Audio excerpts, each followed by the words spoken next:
Allí el balance vamos a analizarlo con Fran Omar, miembro del Bloque de Resistencia y Rebeldía Popular, nos acompaña de San Salvador. Fran, bienvenido, buenas noches. Muchas gracias por la invitación, buenas noches, estamos acá para servirles. Muchas gracias. Primero sobre un tema que resulta fundamental cuando hablamos de una de estas naciones centroamericanas, la desigualdad, la pobreza y la pobreza extrema. Desde esa perspectiva, ¿qué ha hecho el gobierno del presidente Bukele? Bueno, pues en realidad, como ya se ha mencionado anteriormente, se ha hecho muy poco desde nuestro punto de vista. Incluso en el contexto de estos 3 años de gobierno se han ido cerrando diferentes programas sociales que eran programas de asistencia para la población en condiciones de vulnerabilidad. Podríamos decir, por ejemplo, el cierre de programas de empleo y empleabilidad para jóvenes, que fue un programa que se institucionalizó en el gobierno anterior, que fue totalmente cancelado, incrementando las condiciones de vulneración de la mayoría de la población joven. Se cierran las posibilidades para conseguir un primer empleo, que incluso se impulsó este programa, ya no está, se ha cerrado. También el tema de la deuda de la pensión mínima universal para personas de la tercera edad que no pudieron cotizar, se adeuda todo este fondo que era entregado como pensión mínima universal, que se había implementado en los gobiernos anteriores y que ahora tampoco está. También se ha detenido incluso el apoyo para veteranos y veteranas. Incluso ahora en la actividad que se desarrolló esta mañana con otras organizaciones y otros movimientos populares, una de las denuncias que habían mantenido los veteranos y las veteranas era sobre el recorte de millones de dólares que se le han quitado al Instituto de Veteranos. Todas estas situaciones, el cierre de programas, incluso en Ciudad Mujer, que fue un programa insigne también en los gobiernos anteriores, fue cancelado. Y bueno, toda esta serie de situaciones ha ido deteriorando la calidad de vida de la población a nivel general. Fran, ¿y a qué se debe entonces ese altísimo nivel de popularidad del que goza durante estos 3 años? De hecho, ha ido increciendo el presidente Nayib Bukele.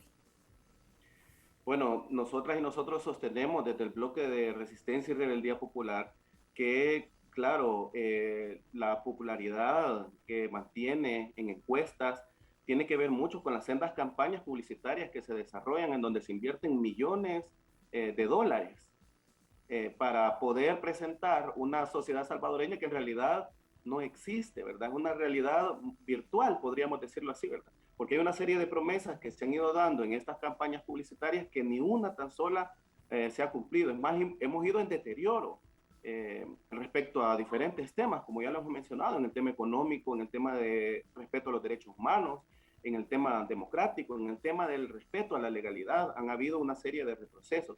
Pero ¿por qué entonces, a pesar de esa cuestión, pues el gobierno todavía goza de popularidad? Bueno, nosotros y nosotras estamos convencidos y convencidas que es a través de todas estas campañas publicitarias que mantiene constantemente en diferentes medios de comunicación y en las redes sociales.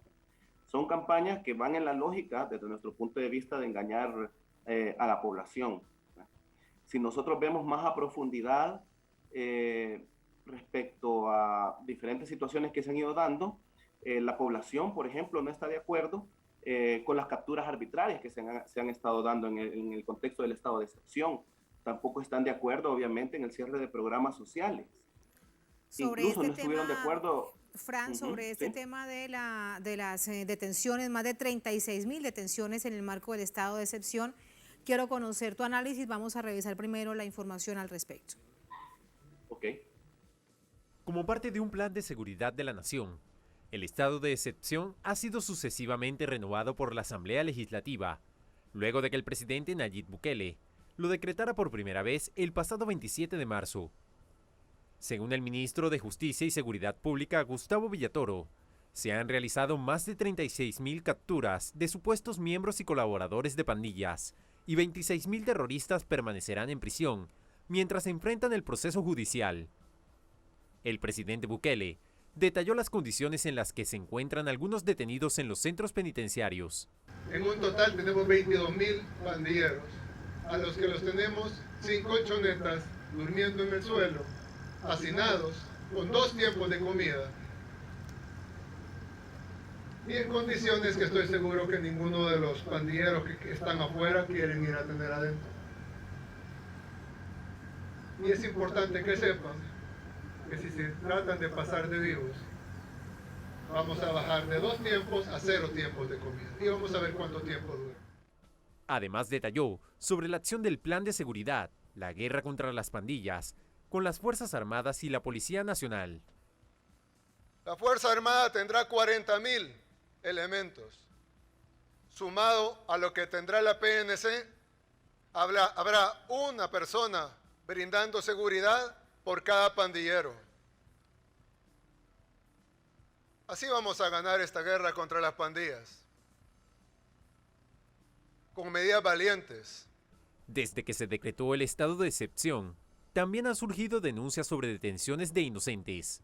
Lo que pido es al señor, presidente, de que él se ponga la mano en su conciencia y libere todito aquel que no debe nada, que está injustamente. Pese a las denuncias de los organismos defensores de los derechos humanos, Bukele arriba a 3 años de gobierno con un régimen de excepción permanente desde hace 3 meses. De hecho, uno se pregunta, Fran, si son más de 36.000 las personas detenidas sin una investigación para establecer judicialmente si son o no son pandilleros, pero el gobierno da por hecho, el presidente Bukele da por hecho que son 36.000 pandilleros. Entonces, ¿cuántos pandilleros habría en el país? ¿A cuánto se extendería entonces este estado de excepción para seguir capturando gente? ¿Usted qué cree? Bueno, nosotros creemos que el estado de excepción en realidad fue una excusa principalmente para el uso indiscriminado de fondos públicos. Esa ha sido una de las situaciones incluso que se discutieron en la Asamblea Legislativa, que en el contexto del régimen de excepción se han desviado fondos para la construcción de más cárceles, incluso, ¿verdad? Incluso para financiar también mayor equipo a los cuerpos represivos, los cuerpos de seguridad, pero no hay información concreta sobre esta cuestión porque al final ya quedó sin posibilidades por el mismo estado de excepción de brindar información sobre todos estos fondos que se han aprobado para la utilización de este régimen. Nosotras y nosotros creemos que existen los suficientes mecanismos legales para combatir a los grupos delincuenciales. Ya existía, por ejemplo, la ley antipandillas, incluso el Código Penal había sido reformado ya anteriormente para tomar en cuenta este fenómeno, pues que nos golpea a la población en general. Sin embargo, bueno, y a pesar de eso también, el Ejecutivo tiene la mayoría en el órgano también legislativo y pues pudieron haber aprobado otro tipo de mecanismos legales para combatir el tema de la delincuencia. En este contexto, lo que deja abierta la aprobación del primer régimen de excepción es que sí existía un pacto entre el gobierno y las pandillas, ¿verdad? Incluso hace poco salió una investigación de un periódico de acá de y un Salvador, pacto, en donde... Fran, un pacto que se quebró, esa es la razón de esas más de 80 personas muertas, razón por la cual se inicia el estado de excepción. Pues según la publicación de este periódico, sí, hubo un incremento de homicidios en un momento determinado a partir de este quiebre, pero vamos más allá del quiebre. El tema es que había una negociación entre el gobierno y las pandillas que dejaba al descubierto que existía un plan de control territorial, que fue uno de los programas incluso por los cuales se financió, o sea, tuvo gran cantidad de dinero este gobierno para implementar, que estaban en la fase 1, en la fase 2, de un plan control territorial que al final no daba ningún resultado efectivo. Al final de cuentas, lo que podríamos decir es que todo el plan en el contexto de la seguridad pública había sido pues totalmente como parte de todo lo que maneja este gobierno, una campaña más, ¿verdad? Que se rompe con esta alza de asesinatos y que a partir de eso se motiva la implementación del estado de excepción, ¿verdad? De este estado de excepción que al final ha golpeado también a los sectores populares. Hay cientos de personas detenidas, de estas miles de personas que se han que se han detenido en el contexto del régimen de excepción y que se está afirmando que son personas vinculadas a pandillas. Y dentro de los centros penales también han habido asesinatos. Tenemos ya más de 15 personas asesinadas en los centros penales que han sido vapuleadas por las mismas personas que sí pertenecen a pandillas, que han asesinado a otras personas que han llegado detenidas en el contexto del régimen de excepción. Incluso hay personas, dirigentes sociales, miembros de organizaciones y sindicatos que han sido detenidas en el contexto del régimen de excepción, vinculándolas a pandillas. Una situación muy compleja que realmente no termina, y no solamente porque aún falta un año de gobierno del presidente Bukele, sino porque se mantiene el estado de excepción con evidente violación de derechos humanos. Muchísimas gracias, Fran. Buenas noches. Muchas gracias por la invitación.